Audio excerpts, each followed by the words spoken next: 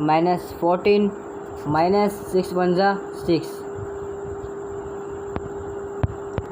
Now simply add these two numbers, -14 and -6 -20. This is our determinant.